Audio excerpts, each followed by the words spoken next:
निर्भय प्रताप सिंह कोई फेंका भावा इंसान नहीं है, ठीक है। सनकर आदमी बाटी जय रेलम ना फिर। निर्भय प्रताप सिंह जैसा आदमी अब गुरु जी का कर रहे हैं विरोध। बने रहिए वीडियो में, सारा बात आज खुलासा करेंगे। वीडियो देखे से पहले दबा के शेयर कर दो। काल से बड़ी तेजी से भोजपुरी में भाई वायरल हो रहा है निर्भय प्रताप सिंह के वीडियो।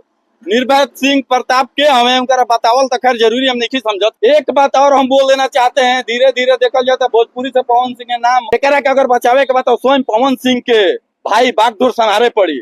आ ज्यादा कुछ हमनी के बोलल जीते कई लोग के कई बकैती मारतन से 2 करोड़ के यूट्यूबर। हमारा ज्यादा कुछ बोले के नहीं के भाई, कमेंट के माध्यम से तू लोग बताइए कि निर्भय प्रताप सिंह ऐसा इंसान और दीपक भैया ऐसा इंसान पे माने टिप्पणी या कुछ कारण हो सकेला तो अब केहू माने कोई के करो साथ ना रह सके भाई। वैसे देखा जाए तो पावर स्टार पवन सिंह जी का धीरे धीरे टीम के लोग निकल रहे हैं। पवन सिंह को भी पता पुराने लोग हैं, पवन सिंह को खुद स्वयं पता चलना चाहिए महाराज। आपको मतलब के दाग जो कारभार होता है स्वयं संभालिए महाराज। कहीं ना कहीं भोजपुरी का गोस्तम है आप, ठीक ना।